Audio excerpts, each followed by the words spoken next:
La courbe de traction d'un matériau ductile est composée de trois parties qui caractérisent les étapes du comportement du matériau au cours de l'essai de traction. La première partie est le domaine de la déformation élastique réversible dans lequel le matériau obéit à la loi de Hooke.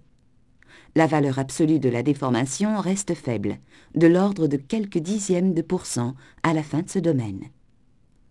À partir d'une certaine contrainte, le matériau rentre dans le domaine de la déformation plastique homogène. La valeur de la pente d sigma sur d epsilon, appelée taux de consolidation, est bien inférieure à celle du module de Young du matériau, étant progressivement vers zéro au maximum de la courbe de traction. Dans ce domaine de déformation plastique, la déformation est irréversible. Si la contrainte est supprimée, le matériau manifeste un certain retour élastique, mais il aura subi une déformation plastique permanente, AP.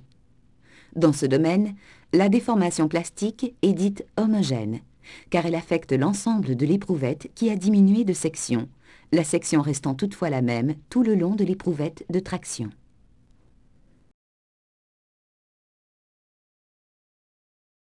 Une fois que le maximum de la courbe de traction a été atteint, on constate que la déformation plastique se poursuit, mais qu'elle se localise dans une région de l'éprouvette appelée zone de striction. C'est le domaine de déformation plastique inhomogène ou domaine de striction. La consolidation du matériau ne peut plus alors compenser l'augmentation de contrainte. Il y a instabilité et striction progressive jusqu'à ce que la rupture soit atteinte dans la zone de striction de section la plus faible.